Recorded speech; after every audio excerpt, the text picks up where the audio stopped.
Hello students, अब हम देखते हैं exercise 9.3 question number 27 sequence series.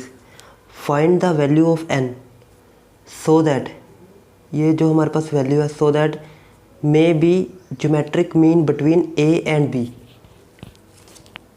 हमने पहले ज्योमेट्रिक मीन समझा हुआ है कि जो ज्योमेट्रिक मीन होता है, जैसे हमारे पास 3 कंसेक्यूटिव टर्म है a और एक बीच में एक और है और ये तीसरी टर्म, तो जो ज्योमेट्रिक मीन होता है वो हमेशा बीच वाली टर्म होती है। जैसे मान लो हमारे पास x है, y और z, तो अगर मैंने बोला ज्योमेट्रिक मीन फाइंड करो तो ज्योमेट्रिक मीन क्या होता है, under y equal to under of x into Z. तो मतलब जो ज्योमेट्रिक मीन होता है ये सेंटर वाली टर्म होती है 3 कंसेक्यूटिव टर्म में से। तो इसमें भी क्या होगा, हमारे पास अगर ये पहली टर्म, दूसरी टर्म, तीसरी टर्म है जीपी में, तो ये जो बीच वाली टर्म होगी वो होगी ज्योमेट्रिक मीन। तो अब इसमें हमें दिया हुआ है कि ये जो बीच वाला हमारे पास जो ज्योमेट्रिक मीन गिवन है ये है ए और बी का ज्योमेट्रिक मीन ये गिवन है। तो अगर ए और बी का ज्योमेट्रिक मीन ये है तो इसका मतलब हमें क्या फाइंड करना है, find the value of n। तो हमें n की वैल्यू फाइंड करनी है। तो हम ज्योमेट्रिक मीन में क्या लिखते थे, ज्योमेट्रिक मीन ये सेंटर वाली टर्म, ये देखो सेंटर वाली term equal to root of first और लास्ट टर्म। तो इसमें भी हम वही लिखेंगे, geometric mean equal to under root of first and third term. तो यहाँ से ज्योमेट्रिक मीन हो जाएगा under root of A B. तो हमारे पास ज्योमेट्रिक मीन कितना दिया हुआ है ये, तो इसको लिख लेते हैं a power n plus 1 plus b raised to power n plus 1 upon a power n plus b raised to power n। ये किसके इक्वल है, रूट ए बी है। अब यहाँ पे हम कुछ कर नहीं सकते, यहाँ पे हम ऐसा करते हैं, हम ये इसके ऊपर का रूट हटा लेते हैं। तो रूट हटाने के लिए हम क्या करेंगे, दोनों तरफ स्केयर कर लेंगे, स्केयरिंग बोथ साइड।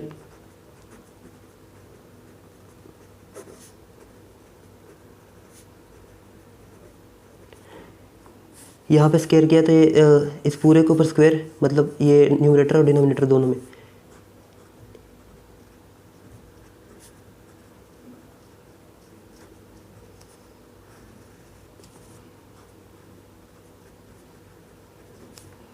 और इस तरफ स्केयर करेंगे तो ये रूट कैंसिल हो जाएगा और ये रहेगी हमारे पास वैल्यू ए बी।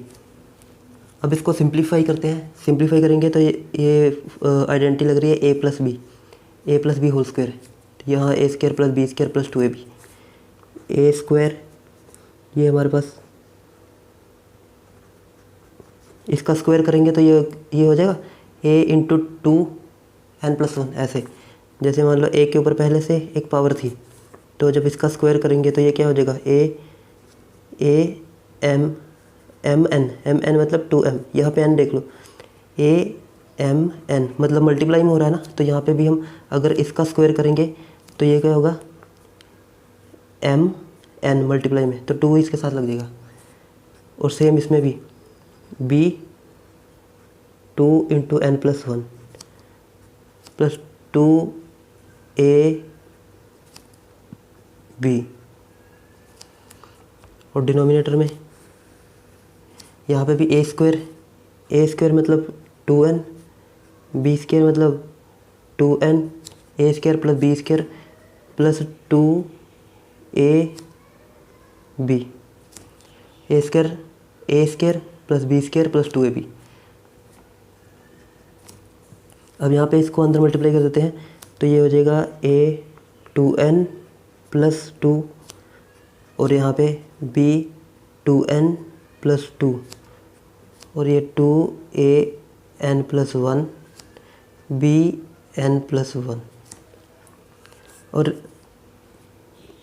इस डिनोमिनेटर की टर्म को हम उस तरफ ले जाते हैं तो ये हो जाएगा मल्टीप्लाई में a raised power 2n plus b raised power 2n plus 2an bn।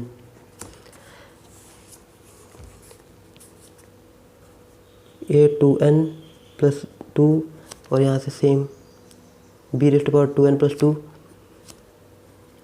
2an power a raised power n+1 b raised power n+1। अब इसको अंदर मल्टीप्लाई कर देते हैं तो ये इसको मल्टीप्लाई करेंगे तो ये ए इससे मल्टीप्लाई होगा तो ये हो जाएगा a 2n+1, क्योंकि यहाँ पे जैसे ये देखो, अगर इसको अंदर मल्टीप्लाई करते हैं तो ये हो जाएगा a2n इंटू बी, और इसको इसके साथ a b और b2n b⁻2n, अब इसके साथ 2an bn तो पहले था और ये a और b भी आ गया।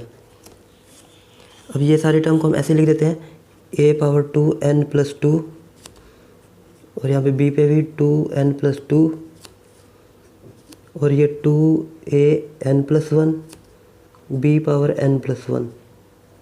अब ये देखो यहाँ पे बेस सेम पावर ऐड हो जाएगी, तो ये हो गया a2n+1 इंटू बी।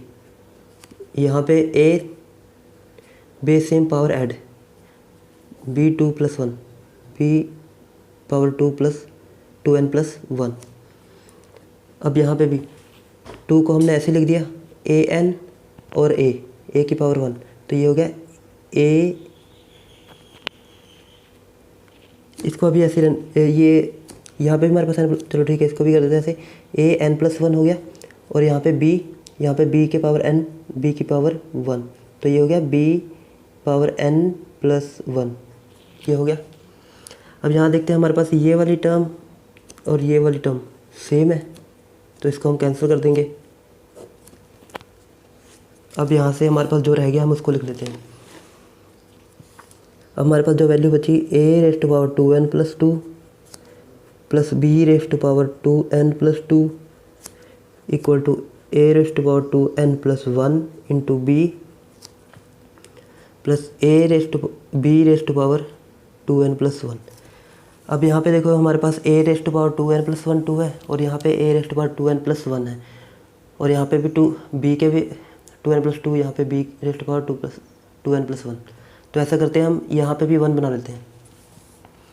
कैसे करेंगे इसको, ऐसे a⁻2n+1+1 और यहाँ पे इस b⁻2n+1+1 और इसको ऐसे ही रहने देते हैं।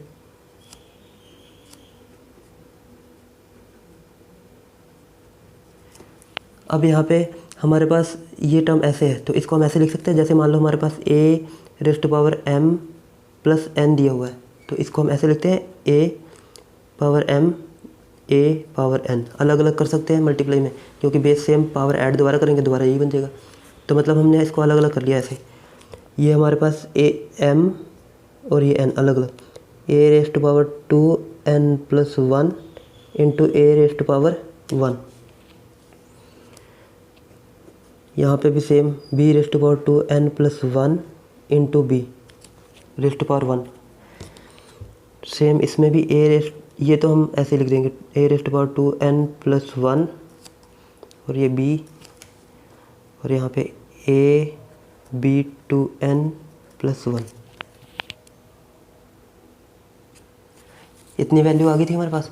अब इसमें से क्या करते हैं, हमारे पास जो a⁻2n+1 है और यहाँ पे b⁻2n+1 है, यहाँ पे b⁻2n+1 है, दोनों को सेम वाली टर्म को एक साथ कर लेते हैं, इसको और इसको एक साथ, इसको और इसको एक साथ। तो यहाँ से हम a⁻2n+1 इंटू a और इस टर्म को इधर ले आएंगे, माइनस a⁻2n+1 इंटू b। अब ये टर्म ऐसे ही ab2n+1, अब इसको इधर लेके जाएंगे, माइनस b⁻2n+1 इंटू बी। अब इन दोनों में से ये कॉमन ले लेंगे, इन दोनों में से ये कॉमन ले लेंगे, तो यहाँ से कॉमन लेते हैं तो ये हो जाएगा a⁻2n+1, यहाँ आ गया a माइनस बी, और यहाँ से ये कॉमन लेंगे b⁻2n+1, यहाँ आ गया a माइनस बी। अब यहाँ से ये दोनों सेम होगी, इसको हम कैंसिल कर सकते हैं। ये हमारे पास आ गया a⁻2n+1 इक्वल टू b⁻2n+1। इस टर्म को इधर लेके आएंगे तो ये हो गया a⁻2n+1 upon b⁻2n+1 equal to 1। अब ये देखो ये पावर सेम है, ऐसे अगर a की पावर m है b की पावर m है, तो हम इसको लिख सकते हैं a upon B raise to power m।